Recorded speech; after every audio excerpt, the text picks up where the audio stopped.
ഈ മനുഷ്യ ശരീരം ഒരു പ്രഷർ കുക്കറിൽ വേവിക്കുന്നു. ഞാൻ ഈ വയലൻസ് ഇതുപോലുള്ള കാര്യങ്ങൾ വളരെ പേടിയോടുകൂടി നോക്കി കാണുന്നതാണ്. താജ്മഹൽ എന്ന് പറയുന്ന പ്രണയത്തിന്റെ നിത്യ സ്മാരകമാണ്, അത് ഭയങ്കരമാണ്, അങ്ങനെയാണ് ഇങ്ങനെയാണെന്നൊക്കെ ഇങ്ങനെ. നിലവിൽ കവിത എന്ന് പറയുന്നത് നമുക്ക് എന്തും കവിതയാകാം. ഞാനും കവിയാണ്, എല്ലാവരും കവിയാണ്, എല്ലാവരും വായനക്കാരാണ്. വലിയ സമ്പത്ത് കൊണ്ട് ഒരു ചക്രവർത്തി പാവപ്പെട്ട നമ്മുടെ പ്രണയത്തെ പരിഹസിക്കുകയാണ്. അത് നിങ്ങൾ എഴുതുന്ന കാര്യങ്ങളൊക്കെ ഈ സമൂഹത്തിൽ നടക്കുന്ന കാര്യമല്ല, ഉത്തരേന്ത്യയിലോ അല്ലെങ്കിൽ മറ്റേതെങ്കിലും നാട്ടിലോ നടക്കുന്നതാണ്. മഴയൊക്കെ പ്രളയത്തിൽ നിൽക്കുമ്പോഴും നമ്മൾ പറയും മഴയൊക്കെ പണ്ടായിരുന്നു, ഇപ്പോൾ കാണുന്നത് വെറും മരം പെയ്യലുകളാണ്. തോറ്റ കവികളാണ് നിരൂപകന്മാരാവുന്നതാണെന്ന് ഒരു കോമഡി എപ്പോഴും പറയും. കുമാരനാശന് ശേഷം മലയാളത്തിൽ കവിത ഉണ്ടായിട്ടില്ല എന്ന്. ബാലചന്ദ്ര ചുള്ളിക്കാടാണ് അവസാനത്തെ മലയാളത്തിലെ കവിത. ബാലചന്ദ്ര ചുള്ളിക്കാടിന് ശേഷം പിന്നെ മലയാളത്തിൽ കവിത ഉണ്ടായിട്ടില്ല എന്ന് പറഞ്ഞു. കാക്ക കുളിച്ച് കൊക്കായി പോയിരിക്കുന്നു. കാക്ക ഇപ്പോൾ കുളിക്കുന്നത് അതിൻ്റെ കറുപ്പ് വീണ്ടെടുക്കാനാണ്. ആമുഖമായിട്ട് എനിക്ക് സൂചിപ്പിക്കാൻ. വായിക്കാത്ത ആളുകൾക്ക് പുസ്തകം കൊടുത്ത് പൈസ വാങ്ങിക്കാം, അതല്ല വായന. റെയിൻ ടീച്ചറിനോട് എനിക്ക് ചോദിക്കാനുള്ള കാര്യം, ഒരു സ്ത്രീ എഴുത്തുകാരി, ഞാനത് ഒരു എന്താ പറയുക, ഒരു ലേബലായിട്ട് പറയുകയല്ല, പക്ഷേ നമ്മളൊരു എന്താ പറയുക, സ്ത്രീ എന്ന രീതിയിലുള്ളൊരു ലിവ്ഡ് എക്സ്പീരിയൻസ് ഉണ്ടല്ലോ നമ്മളെ സാധാരണ ജീവിതത്തിലും എഴുത്ത് ജീവിതത്തിലും.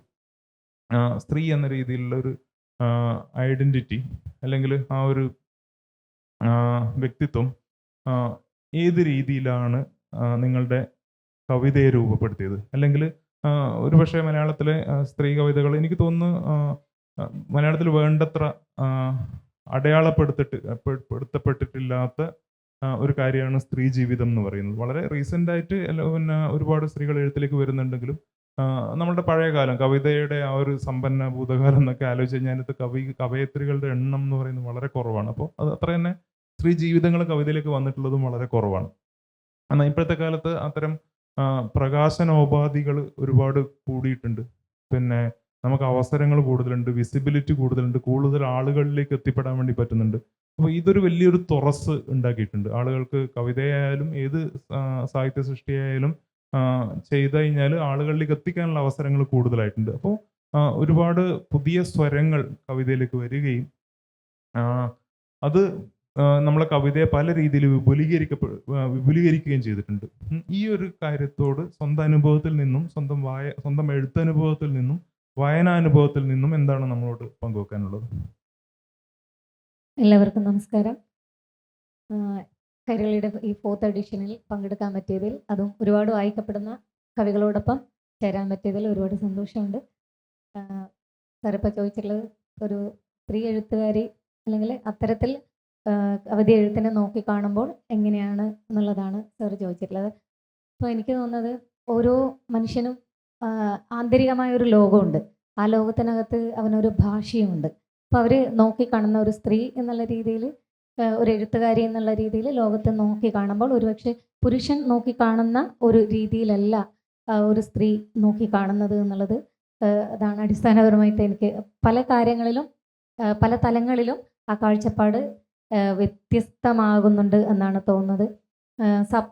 സാഹിത്യത്തിൽ ഒരു കാലഘട്ടത്തിൽ ആവിഷ്കരിക്കപ്പെട്ടതൊക്കെ പുരുഷൻ നോക്കിയ കാഴ്ചപ്പാടിലൂടെ എന്താണ് സ്ത്രീ, എന്തായിരിക്കണം സ്ത്രീ എന്നുള്ള ഒരു സങ്കല്പത്തിലാണ് പലപ്പോഴും സാഹിത്യത്തിൽ സ്ത്രീകൾ ആവിഷ്കരിക്കപ്പെട്ടിരിക്കുന്നതെന്ന് തോന്നിയിട്ടുണ്ട്. പലപ്പോഴും സ്ത്രീ എഴുതുമ്പോൾ പൂർണ്ണമായ അർത്ഥത്തിൽ അത് അവളുടെ ലോകമായി മാറുന്നത്, അല്ല അവൾ കണ്ടിട്ടുള്ള വ്യത്യസ്തമായ ലോകത്തെ ആവിഷ്കരിക്കുമ്പോൾ അവളുടെ കാഴ്ചപ്പാട് കൂടി അതിനകത്ത് വരുമ്പോഴാണ് യഥാർത്ഥത്തിൽ അതൊരു സ്ത്രീ അനുഭവമായിട്ടും ലോകമായിട്ടൊക്കെ മാറുന്നതെന്ന് തോന്നിയിട്ടുണ്ട്. കവിതയുടെ ഒരു വലിയ ഒരു ചരിത്രം എടുത്ത് നോക്കിക്കഴിഞ്ഞാൽ 90കളിലാണ് ഇത്തരത്തിലുള്ള ഒരു പ്രത്യേകതകൾ സാഹിത്യത്തിൽ പ്രത്യക്ഷപ്പെടുന്നത്.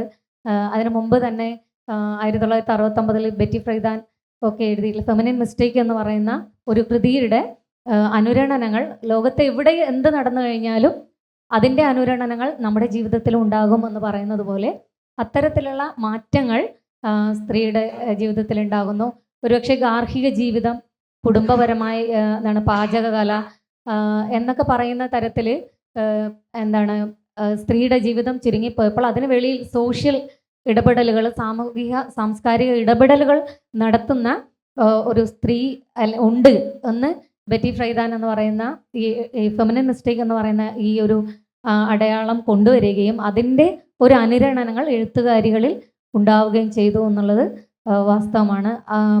90കളിലാണ് ശരിക്കും പറഞ്ഞാൽ സാഹിത്യത്തിൽ എഴുത്തുകാരികളുടെ എന്താണ് അല്ലെങ്കിൽ അദൃശ്യരും അസ്പൃശ്യരും ഒക്കെ ആകപ്പെട്ടിട്ടുള്ള പലയിടങ്ങൾ കവിതയിലേക്ക് വരുന്നത്. ദളിത് കവിതയായാലും അല്ലെങ്കിൽ ട്രാൻസ്ജെൻഡർ കവിതയായാലും സ്ത്രീപക്ഷ കവിതകളായാലും ഒക്കെ കവിതകളിലേക്ക് കയറി വരുന്നത് വളരെ അടുത്താണ്. അല്ലെങ്കിൽ മുമ്പ് ചരിത്രമൊക്കെ എഴുതപ്പെടുന്ന ഒരു കാലഘട്ടത്തിൽ പലപ്പോഴും സ്ത്രീ ചരിത്രത്തിനോ അല്ലെങ്കിൽ പിന്നോക്ക ദളിത് വിഭാഗ ചരിത്രത്തിനോ ഒന്നും അതിൽ എന്താണ് വേണ്ടത്ര പ്രാധാന്യം ഉണ്ടായിരുന്നില്ല. എന്തിനധികം ഒരു സ്ത്രീ ചരിത്രകാരി പോലും നമുക്ക് വളരെ വൈകിയാണ് ഉണ്ടായിട്ടുള്ളത്. ഇത് തന്നെ കവിതയായാലും മറ്റേത് സാഹിത്യ മാധ്യമമായാലും ഇത്തരത്തിലുള്ള ഒരു പ്രവണത കാണാൻ പറ്റും. 90കളിലും 80കളിലും ഒക്കെയുള്ള രാഷ്ട്രീയ സാമൂഹിക അവസ്ഥകൾ കവിതകളിലും പ്രതിഫലിച്ചിട്ടുണ്ട്. അത് ഒരു സ്ത്രീ എന്നുള്ള രീതിയിലേക്ക് വരുമ്പോൾ എനിക്ക് തോന്നുന്നത് ആദ്യകാലങ്ങളിൽ എഴുത്തുകാരികളൊക്കെ എഴുതിയിട്ടുള്ളത് എന്താണ് ഭക്തി നിർഭരമായ മാതൃത്വം എന്ന് പറയുന്ന തരത്തിലുള്ള പരിമിതമാക്കപ്പെട്ട ചില വിഷയങ്ങൾ മാത്രം അഡ്രസ്സ് ചെയ്യുകയും എന്നാൽ പോകെ പോകെ സ്ത്രീ കാണുന്ന എല്ലാ ജീവിതാവസ്ഥകളെക്കുറിച്ചും എന്താണ് സൂക്ഷ്മമായ അവൾ അനുഭവിക്കുന്ന വൈവിധ്യം ഉടൽ ചേർത്തുകൊണ്ടുകൂടി എഴുതുന്ന ഒരു രീതിയിലേക്ക് കവിത സാഹിത്യം മാറുകയാണ് ഉണ്ടായത്. അങ്ങനെ ഉടൽ ചേർത്ത് എഴുതുക മാത്രമല്ല, അവൾ കാണുന്ന വൈവിധ്യത്തെ, സംഘർഷത്തെ, സമ്മർദ്ദത്തെ ഒക്കെ വളരെ കൃത്യമായി അഡ്രസ്സ് ചെയ്യാൻ പറ്റുന്ന ഒരു സമര കവിത അല്ലെങ്കിൽ എഴുത്തൊരു സമരമുറയാണ് എന്ന് പറയുന്ന രീതിയിൽ എഴുത്തിനെ കവിതയിൽ കൊണ്ടുവരാൻ കഴിഞ്ഞിട്ടുണ്ട്. ഒരുപക്ഷെ ഈ പുതിയ കാലഘട്ടത്തിൽ സമൂഹ മാധ്യമങ്ങളിൽ ധാരാളം ഇടപെടുന്ന ആൾക്കാർ സ്ത്രീകളായിരിക്കും. അതും പ്രത്യേകമായി എടുത്തു പറയുമ്പോൾ കവിത എഴുത്തിൽ ഏറ്റവും കൂടുതൽ ഇടപെടുന്നത് സ്ത്രീ ജനങ്ങളാണ്, സ്ത്രീകളാണ്. സാറാ ജോസഫിൻ്റെ ഓരോ എഴുത്തുകാരിയുടെ ഉള്ളിലും എന്ന് പറയുന്ന ചെറുകഥ എടുത്തു നോക്കിയാൽ അതിനകത്ത് ഒരുപാട് ഇഷ്ടത്തോടെ സർഗാത്മക രചനയിൽ ഏർപ്പെടാൻ ആഗ്രഹിക്കുന്ന ഒരു സ്ത്രീ മനസ്സ് അല്ലെങ്കിൽ പുരുഷൻ്റെ കൂട്ടായ്മയിൽ നിന്നുകൊണ്ട് തൻ്റെ എഴുത്തിനെ കുറിച്ച് ഒരുപാട് പറയാനും അതിൻ്റെ പരിമിതികളെക്കുറിച്ച് സംസാരിക്കാനൊക്കെ ആഗ്രഹിക്കുന്ന ഒരു സ്ത്രീ അതിനകത്തുണ്ട്. അപ്പോൾ അവർ നോക്കിക്കാണുന്നത് എന്താണ്, ഈ പുഴയുടെ അഴികളിൽ നിന്ന് രണ്ടുപേർ തമ്മിൽ സംസാരിക്കുമ്പം അവരുടെ കവിതകളെക്കുറിച്ചും അല്ലെങ്കിൽ ലോകത്തിലെ കവിതകളെക്കുറിച്ചും അതിൻ്റെ വ്യാപ്തിയെക്കുറിച്ചൊക്കെ സംസാരിക്കുമ്പം ഈ സ്ത്രീ ആഗ്രഹിക്കുന്നുണ്ട് അതിൻ്റെ ഒപ്പം നിന്ന് സംസാരിക്കാൻ. അങ്ങനെ ഒപ്പം നിന്ന് സംസാരിക്കുമ്പോൾ പോലും അവർ പറയുന്നത് നീ വേഗം തിരിച്ച് വീട്ടിലേക്ക് മടങ്ങിപ്പോകണം, നിനക്ക് വൈകും എന്നൊക്കെയുള്ള ആശങ്കകളാണ്. പക്ഷെ ഇതൊക്കെ മറികടക്കുന്ന തരത്തിലാണ് പുതിയ കാലഘട്ടത്തിലെ കവിതകൾ എന്ന് എനിക്ക് തോന്നുന്നുണ്ട്. പുതിയ കാലഘട്ടത്തിലെ കുട്ടികൾ എഴുതുമ്പം ഇതിനൊക്കെ നിലവിലുള്ള ഒരു ലാവണ്യധാരയെയും ഭാവുകത്വത്തെ ഒക്കെ പൊളിച്ചെഴുതിക്കൊണ്ടാണ് സാഹിത്യത്തിലേക്ക് അവർ വരുന്നത്. എന്താണ് ഒരുപക്ഷെ പരാമർശിക്കപ്പെടാത്ത ഒരുപാട് ഇടങ്ങൾ സാഹിത്യത്തിലേക്ക് വരുന്നു. അത് സ്ത്രീയുടെ ഒരു കാഴ്ചപ്പാടിലൂടെ വിഷനിലൂടെയൊക്കെയാണ് പുതുതായിട്ട് കടന്നു വരുന്നത്. നമ്മൾ സാവിത്രി രാജീവിൻ്റെ ഒക്കെ കവിതകൾ പറഞ്ഞാൽ പ്രതിഷ്ഠ എന്ന് നമ്മളെപ്പോഴും ഉദാഹരിക്കുന്ന ഒരു കവിതയാണ് പ്രതിഷ്ഠ. പ്രതിഷ്ഠയിൽ എന്താണ് അടുക്കളയിൽ തേഞ്ഞു തീരുന്ന എന്താണ് അടുക്കളയിൽ നിന്ന് അരങ്ങത്തേക്ക് വന്ന ഒരു വീട്ടു ഉപകരണമാണ് ഞാൻ, എൻ്റെ തലയ്ക്ക് കീഴിൽ സമാഹരിക്കപ്പെടാത്ത 10ഓളം കൽപ്പനകളുണ്ട് എന്ന് പറയുന്നിടത്ത് നിന്നും മൃഗശിക്ഷകൻ എന്ന് പറയുന്ന കവിതയിൽ നിന്നും അങ്ങനെ ഒരു നീണ്ട നിര ഏറ്റവും ഒടുവിൽ എന്താണ് ആതിര 6 വരെ എത്തി നിൽക്കുന്ന ഒരു വലിയ സ്ത്രീ കവിത ഇടം അല്ലെങ്കിൽ അത്തരം അദൃശ്യമാക്കപ്പെട്ട ഇടങ്ങൾ കൂടി എന്താണ് നമ്മുടെ സാഹിത്യത്തിലോട്ട് വരുന്നുണ്ട്. അവരെ സംബന്ധിച്ചിടത്തോളം സ്വതന്ത്രമായി ഇടപെടാൻ പറ്റുന്ന ഒരു സ്വതന്ത്ര രാജ്യം എന്ന രീതിയിൽ നമ്മുടെ മാധ്യമങ്ങളിൽ അവർക്ക് ഇടപെടാൻ പറ്റുന്നുണ്ട്. സർഗാത്മകത എന്ന് പറയുന്ന ഒരു കൂട്ടായ്മ എന്ന് പറയുന്ന ഒരു ഇടപെടൽ കൂടി അവർക്ക് നടത്താൻ പറ്റുന്നുണ്ട്. അത്തരത്തിൽ എന്താണ് എല്ലാ തരത്തിലുള്ള ദൈനംദിന ജീവിതത്തിൽ സ്ത്രീ അനുഭവിക്കുന്ന കാര്യങ്ങൾ മുതൽ കവിതകളിൽ പോലും വിഷയമാകുന്നത് ചെറിയ ചെറിയ, നേരത്തെ വിനോദ് സാറൊക്കെ സൂചിപ്പിച്ചതുപോലെ ഏറ്റവും നമ്മൾ ഒരിക്കലും വിചാരിക്കാത്ത ചില വിഷയങ്ങൾ പോലും കവിതക്ക് എന്താണ് വിഷയം കവിതയിലേക്ക് വരാറുണ്ട്.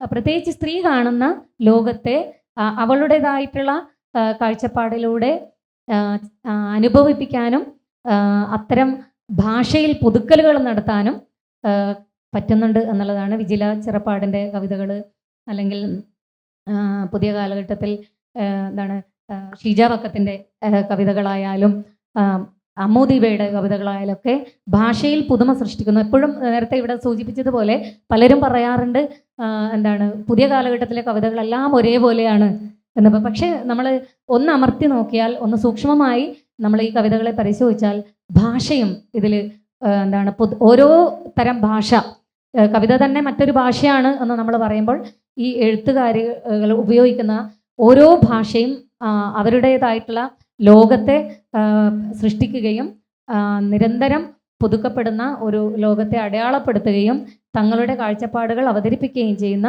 നിരവധി കവിതകൾ എഴുത്തുകാരികളുടേതായിട്ടുണ്ട് എന്നുള്ളതാണ് എനിക്ക് പറയാനുള്ളത്. തീർച്ചയായും എനിക്ക് തോന്നുന്നു കൂടുതൽ സ്ത്രീകൾ കവിതയിലേക്ക് വരുന്നു എന്ന് പറയുന്നത് വളരെ ആകസ്മികമായിട്ട് സംഭവിക്കുന്ന ഒരു കാര്യമല്ല. നമ്മളുടെ ഭാഷ തന്നെ പുരുഷാധിപത്യപരമാണ് എന്ന് പറയാറുണ്ട്. അതായത് നമ്മൾ ഒരു മനുഷ്യൻ അവൻ്റെ ജീവിതത്തിൽ, അങ്ങനെയൊക്കെയാണ് നമ്മൾ സർവ്വനാമങ്ങൾ ഉപയോഗിക്കുക. ഹ്യൂമൻ ബീയിങ് എന്നുള്ളതിന് പകരം നമ്മൾ മനുഷ്യൻ എന്നാണ് ഉപയോഗിക്കുക. അപ്പോൾ മനുഷ്യൻ എന്ന് പറയുമ്പോൾ നമ്മൾ മനസ്സിൽ വരുന്നത് പുരുഷൻ എന്നാണ്, അല്ലേ? അപ്പോൾ നമുക്ക് നമ്മുടെ ഭാഷ തന്നെ സ്ത്രീകളോട് എന്താ അവഗണന ഫലങ്ങളായിട്ട് കാണിച്ചുകൊണ്ടിരിക്കുകയാണ്. അപ്പോൾ ഇത് ഭാഷയിൽ തന്നെ അന്തർലീനമായിട്ട് ഈ ഒരു വിവേചനം ഉണ്ട്. അപ്പോൾ ആ ഭാഷയിൽ വർക്ക് ചെയ്യുന്ന മനുഷ്യർക്ക്, ആ ഭാഷ തലച്ചോറിലുള്ള മനുഷ്യർക്ക് ഈ അനീതിയോടുള്ള പ്രതികരണം സ്വാഭാവികമായി സംഭവിക്കുന്ന ഒരു കാര്യമാണ്. അപ്പോൾ സ്ത്രീകൾ കൂടുതൽ സജീവമായി കവിതയിലേക്ക് വരുന്നത് ഒരു വളരെ സ്വാഭാവികമായിട്ടുള്ളൊരു കാര്യമാണ്. അതുകൊണ്ട് തന്നെയാണ് നമുക്ക് പുതിയ സ്വരങ്ങൾ കേൾക്കാൻ വേണ്ടി പറ്റുന്നതെന്നാണ് എനിക്ക് തോന്നുന്നത്. ഇനി നമുക്ക് കുറച്ചുകൂടി സമയമുണ്ടെന്ന് തോന്നുന്നു. നമ്മൾക്ക് വളരെ പെട്ടെന്ന് ഏതെങ്കിലും ഒരു വിഷയം കൂടി നമ്മൾ ഓരോരുത്തരും സംസാരിച്ചിട്ട് നമ്മുടെ ഓരോരുത്തരും ഓരോ ചെറിയ കവിതയും വായിക്കാമെന്ന് വിചാരിക്കുന്നു. ഇപ്പോൾ മാധവ് മാഷിലേക്ക് ആദ്യം വരാം. ഞാൻ ഈ ആർ രാമചന്ദ്രൻ മാഷ് പണ്ട് പറഞ്ഞിട്ടുള്ളൊരു കാര്യം, ഒരു ഇൻ്റർവ്യൂവിൽ പറഞ്ഞ കാര്യം എനിക്ക് ഓർമ്മയുണ്ട്. മാഷോട് ചോദിച്ചു, എന്താണ് മാഷ് അധികം എഴുതാറില്ലല്ലോ, ഇത്രയും കാലമായിട്ട് കവിതയിലുള്ള ഒരാൾ മറ്റ് സമകാലിക കവിതകളുമായിട്ട് കമ്പയർ ചെയ്യുമ്പോൾ വളരെ കുറച്ച് മാത്രമേ എഴുതിയിട്ടുള്ളൂ. അപ്പോൾ മാഷ് പറഞ്ഞൊരു കാര്യം, കവിത എഴുതുക എന്നതിനേക്കാൾ പ്രധാനം കവിയായി ജീവിക്കുക എന്നതാണ്. കവിയായി ജീവിക്കുക എന്നതാണ് കൂടുതൽ പ്രധാനം കവിത എഴുതുന്നതിനേക്കാളും എന്ന് ഞാൻ വിചാരിക്കുന്നു എന്നാണ് മാഷ് പറഞ്ഞത്. അപ്പോൾ ആ ഒരു കാലത്ത് കവിയായി ജീവിക്കുക എന്ന് പറയുന്നതിന് നിങ്ങൾ കവിയായാണോ ജീവിക്കുന്നത്, മനുഷ്യനായാണോ ജീവിക്കുന്നത്, അധ്യാപകനായാണോ ജീവിക്കുന്നത്, തൊഴിലാളിയായി, അതൊന്നും ആരും അറിയാനൊന്നും പോകുന്നില്ല. ബേസിക്കലി നമ്മളുടെ ജീവിതത്തെ മറ്റുള്ളവർ അറിയുമ്പോഴാണ് നമ്മളുടെ ജീവിതത്തിനൊരു പൂർണ്ണത ഉണ്ടാകുന്നത്, അല്ലേ? അപ്പോൾ ഈ കവിയായി ജീവിക്കുക എന്നത് ഇന്നത്തെ കാലത്ത് വളരെ എളുപ്പമാണ്. എനിക്കൊരു സോഷ്യൽ മീഡിയ അക്കൗണ്ട് ഉണ്ടെങ്കിൽ എനിക്കൊരു കവിയാവാം. ഞാനിങ്ങനെ നിരന്തരം കവിതകൾ, എൻ്റെ കവിതകളും മറ്റുള്ളവരുടെ കവിതകളും, കവിതയാണ് എൻ്റെ ജീവിതത്തിലെ പ്രധാന വിഷയം എന്ന് എനിക്ക് എന്നെ സ്വയം പ്രഖ്യാപിച്ച് എനിക്ക് കവിയായി ജീവിക്കുക വളരെ എളുപ്പമാണ്. ഞാൻ കുറേ കവിത പുസ്തകത്തിൻ്റെ കൂടെ, ഞാൻ അതിനെ പരിഹസിക്കാൻ വേണ്ടി പറയുന്നതല്ല, നമ്മളുടെ ഒരു ഐഡന്റിറ്റി നമുക്ക് ചൂസ് ചെയ്യാനും എസ്റ്റാബ്ലിഷ് ചെയ്യാനും വളരെ ഈസിയാണ് ഇന്നത്തെ കാലത്ത്. കവി എന്നുള്ള രീതിയിൽ ഇപ്പം ഏത് ഐഡന്റിറ്റി അങ്ങനെ എടുത്ത് അണിയുക എന്ന് പറയുന്നത് എളുപ്പമാണ്. അല്ലെങ്കിൽ കവിയാവുക എന്ന് പറയുന്നത് വളരെ എളുപ്പം ആണ് എന്നുള്ളൊരു ധാരണയോ തെറ്റിദ്ധാരണയോ ഒക്കെ ആളുകൾക്കുണ്ട്. അപ്പോൾ ഇത് മാത്രമല്ല, ഈ സോഷ്യൽ മീഡിയയിലൊക്കെ വേറൊരു സ്വഭാവം, നമ്മളുടെ ഒരു എക്കോ ചേമ്പറിലാണ്. നമ്മൾ എഴുതുന്ന എന്ത് മഹത്തരം എന്ന് പറയുന്ന നമ്മളുടെ അടുത്ത സുഹൃത്തുക്കളാണ് നമ്മളുടെ വലയത്തിൽ എപ്പോഴും ഉള്ളത്. മോനെ ഇതൊക്കെ 100 കൊല്ലം മുമ്പ് എഴുതിയതാണ്, നീ ഇത് എഴുതേണ്ട കാര്യമില്ല എന്ന് പറയാനുള്ള ഒരു വിമർശകൻ നമ്മളുടെ അടുത്തുണ്ടല്ലോ. ഉണ്ടെങ്കിൽ തന്നെ അവനെ അപ്പോൾ തന്നെ ബ്ലോക്ക് ചെയ്യുക അല്ലെങ്കിൽ അൺഫ്രണ്ട് ചെയ്യുകയൊക്കെ ചെയ്യും.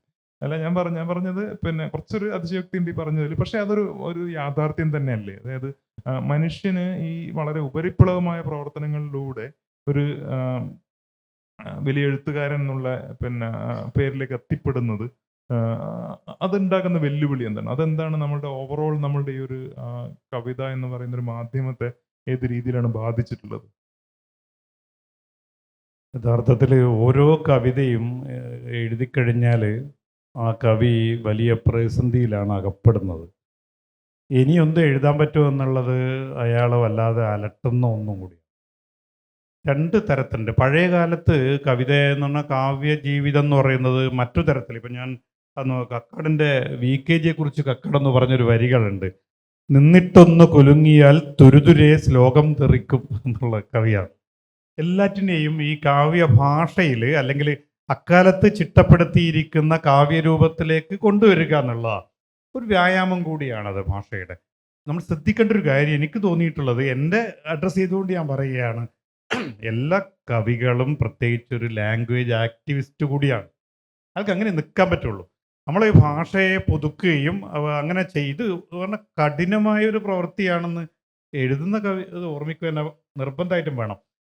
വിനോദ് പറഞ്ഞൊരു കാര്യമുണ്ട്, സോഷ്യൽ മീഡിയ തരുന്ന ചിലതുണ്ട്. ഇപ്പോൾ നമ്മുടെ തന്നെ ഒരു രീതിയിൽ വരുന്ന ഒരാൾ ഗംഭീരായിട്ടുണ്ട് എന്നുള്ള ചില ചിഹ്നങ്ങൾ, ഇമോജി മതി, മറ്റൊന്നും വേണ്ട, ഇമോജി മാത്രം മതി. തമ്പുയർത്തി അത് ഗംഭീരമാണെന്ന് പറഞ്ഞ് അതിൽ വിശ്രമിക്കുകയല്ല. തൻ്റെ കവിതകളെയെല്ലാം ഓരോന്നും എഴുതി കഴിയുമ്പോഴും അതൃപ്തനാവാനുള്ളൊരു ശീലം ഒരുപക്ഷെ കുറേ കാലം എഴുതിയിട്ട് ഒരാളും പരിഗണിക്കാത്തതുകൊണ്ട് ഞാനത് ശീലിച്ചിട്ടുള്ളതുകൊണ്ടായിരിക്കും ഞാൻ പറയുന്നത്. ഞാൻ 81 മലയാളത്തിൽ എഴുതി തുടങ്ങി. എനിക്ക് പുരസ്കാരം വരെ കിട്ടുന്നത് ഏകദേശം 2007 മറ്റാണ് ചെറിയ പുരസ്കാരം തന്നെ കിട്ടുന്നത്. ആരും അധികം പരിഗണിക്കാറില്ല. ഏതെങ്കിലും കമ്മിറ്റികളിലോ എവിടെയെങ്കിലും അത് ചർച്ച ചെയ്യാറില്ല. പക്ഷേ 2002 ഞാൻ എഴുതിയൊരു കവിതയുണ്ട്, അനുയായി ആവുക എത്ര പ്രയാസം. 2002 അത് വേണ്ടത്ര ചർച്ച ചെയ്തിട്ടില്ല. 2026 അത് വ്യാപകമായി ചർച്ച ചെയ്യുന്നുണ്ട്. അത് ഞാൻ പറയുന്നത് ഒരു കവിതയുടെ മാത്രമല്ല, ഒരു ബഹുകർത്തൃത്വത്തിലാണ് എഴുത്തിനെ കാണേണ്ടത്. അത് ഒരാളുടെ മഹത്വമല്ല.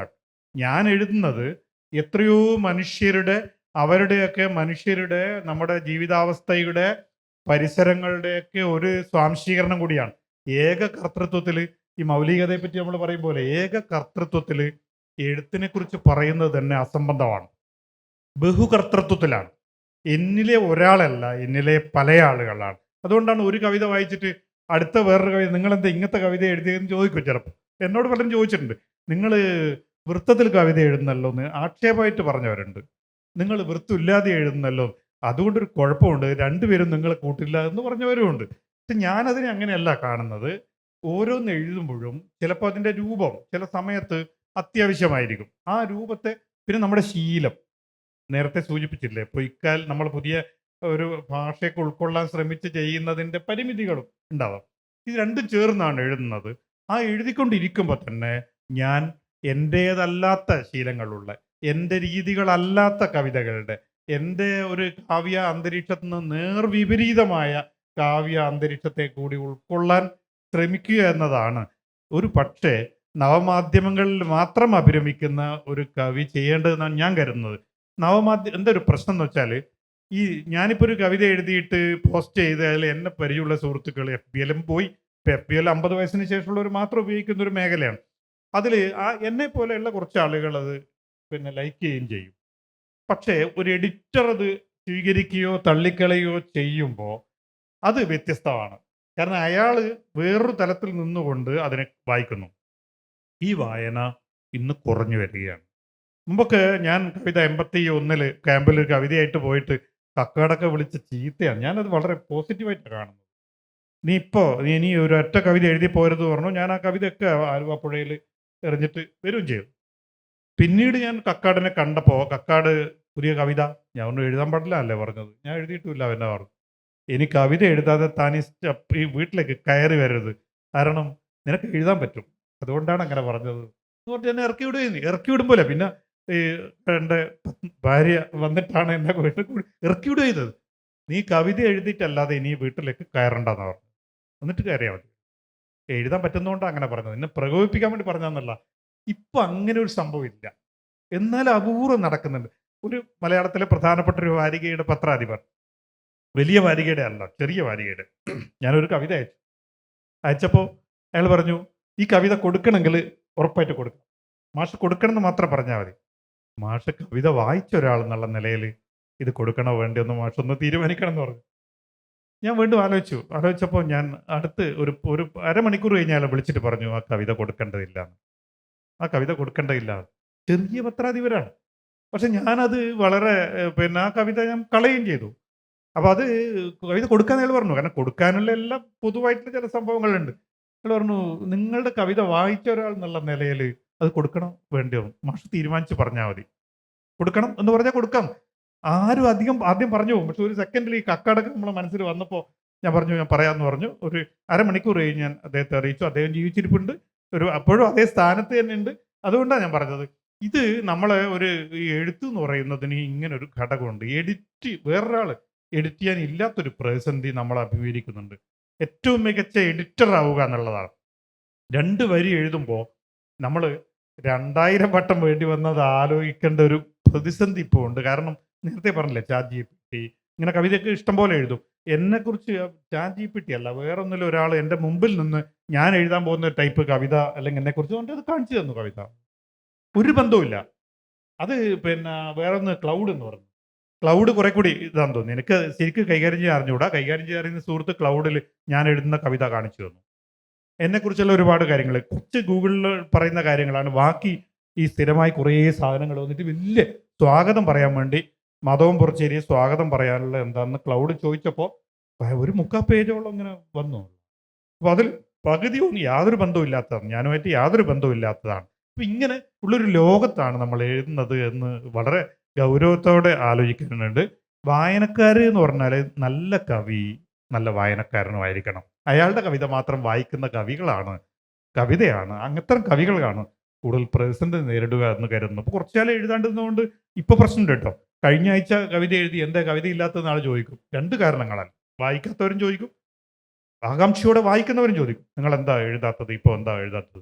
എല്ലായ്പ്പോഴും നമ്മൾ എഴുതിയ കവിത ചിലപ്പോൾ പുറം ലോകാർ ഈ ഫേസ്ബുക്കിലിടാം, പക്ഷേ ഈ എഡിറ്ററിലൂടെ കടന്നു പോകാൻ വേണ്ടി കാത്തു നിന്നിട്ട്, ഇപ്പം എൻ്റെ ഒരു കവിത ഞാൻ വായിക്കുന്നത് കഴിഞ്ഞിട്ട് എഡിറ്റർമാർക്ക് വെള്ളത്ര സ്വീകാര്യമില്ലാത്തൊരു കവിത ഞാൻ വായിക്കാം, പക്ഷെ ആ കവിത എനിക്ക് ഇഷ്ടപ്പെട്ടതാണ്.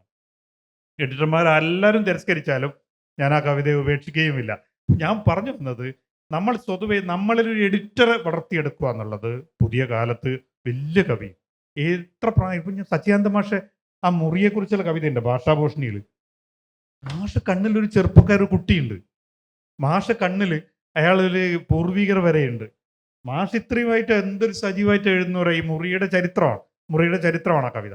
അപ്പം ഇങ്ങനെ നമുക്ക് എപ്പോഴും നിലനിർത്താൻ പറ്റും. സച്ചിദാനന്ദ മാഷ ഒരു വലിയ അത്ഭുതമായിട്ട് ഞാൻ കാണുന്നത്, സച്ചിദാനന്ദ മാഷ് ഇപ്പോൾ എന്ന് പറഞ്ഞാൽ 8 വയസ്സുള്ള കുട്ടിയാവാൻ നിഷ്പ്രയാസം പറ്റുന്നത് മാഷയുടെ കണ്ണിൽ ഈ കുട്ടി ഇപ്പോഴും അതേപടി ഉണ്ട് എന്നുള്ളതാണ്. പുതിയ കുട്ടിയുണ്ട്, പഴയ കുട്ടിയല്ല, പുതിയ കുട്ടിയുണ്ട്. പുതിയ കാലത്തെ കുട്ടി എന്തായിരിക്കും കാണുക എന്ന് ഉണ്ട് എന്നുള്ളതാണ്.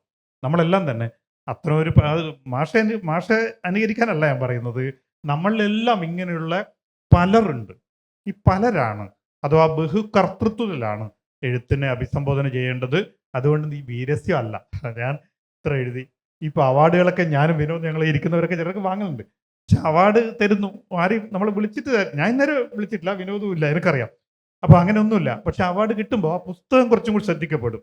അതല്ലാതെ ഞാൻ നേരത്തെ എഴുതിയ കവിത മഹത്തരമാണ് എന്നത് സംതൃപ്തിയിലേക്ക് നമ്മൾ എത്തുകയാണെങ്കിൽ നമുക്ക് പിന്നെ കവിത എഴുതാനൊന്നുമില്ല. ഞാൻ എഴുതേണ്ട ഏറ്റവും ഗംഭീരമായ കവിത അത് എഴുതാതിരിക്കുന്നതേ ഉള്ളൂ. അല്ലാതെ നമുക്ക് എഴുതി പൂർത്തിയാക്കാൻ വേണ്ടി പറ്റില്ല. നവമാധ്യമങ്ങളുമായി ബന്ധപ്പെടുത്തി ചോദിച്ചുകൊണ്ടാണ് അത് വളരെ പ്രധാനമാണെന്ന് ഞാൻ കരുതുന്നു. ഗാന്ധിയെ കൊന്നതോ സ്വയം മരിച്ചതോ?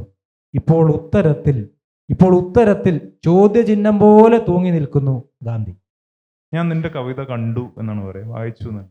ഇതെന്ത് കവിതയാണെന്ന് പറയാനുള്ള ഒരു സ്വാതന്ത്ര്യവും അധികാരവും ഉള്ള ഒരു സാഹചര്യം നമുക്ക് നഷ്ടപ്പെട്ടിട്ടുണ്ട്. അത് തന്നെയാണ് എനിക്ക് തോന്നുന്നത് കവിതയുടെ വലിയൊരു സർഗാത്മകമായ ഒരു പ്രതിസന്ധി എന്ന് പറയുന്നത്. അപ്പൊ അവര് പറഞ്ഞു, എൻ്റെ അച്ഛൻ പറഞ്ഞിട്ടുണ്ട് ഇത് നല്ല കവിതയാണെന്ന്. അപ്പൊ അച്ഛൻ എന്തോ ഒരു സാഹിത്യകാരനാണ്, ഞാൻ ആളെ പേര് പറയുന്നില്ല നിങ്ങൾക്ക് ചില. അപ്പൊ അതാണ് ഈ കവിത നമ്മുടെ ഈ സാഹിത്യത്തിന് ഏറ്റവും വലിയൊരു പ്രതിസന്ധിയായിട്ട് വരുന്നത്. ഒരു വിമർശകന് സ്ഥാനമില്ല എന്ന രീതിയിലേക്ക് മാറുന്നുണ്ട്. ചൊല്ലുന്ന കവിതയും പറയുന്ന കവിതയും ഒക്കെ കവിതയായിട്ട് അംഗീകരിക്കുന്ന തരത്തിലേക്ക് നമ്മുടെ സാഹിത്യബോധം ഒരുപാട് വളർന്നു. അപ്പോൾ ഏറ്റവും മികച്ച കവിത നിശബ്ദതയിലാണ്. ഭാവിയുടെ കവിത ഇപ്പോഴും ഉറങ്ങിക്കിടക്കുകയാണ്. ചിരിക്കാൻ മറന്നുപോയ കാലമാകെ ഒറ്റ വാക്യത്തിൽ വീർപ്പുമുട്ടി നിന്നു. തൂക്കുപാലത്തിൽ നിന്ന് വീണാണ് അവൾ മരിച്ചത്. പുലർച്ചെ സൈക്കിളിൽ പാല് കൊടുക്കാൻ പോകുന്ന പയ്യനാണത് കണ്ടത്. കെട്ടിയിട്ടിരിക്കുന്ന കയറിന് കീഴെ ഒരു പൂവൽ തളം കെട്ടി കിടക്കുന്നു. കാലം മാറിപ്പോയി. വീട്ടിൽ നിന്ന് ഇറങ്ങിയാൽ ഒരു കവിയെയെങ്കിലും തട്ടാതെ മുട്ടാതെ തിരിച്ചെത്താൻ പറ്റില്ല ഇന്നത്തെ കാലത്ത്.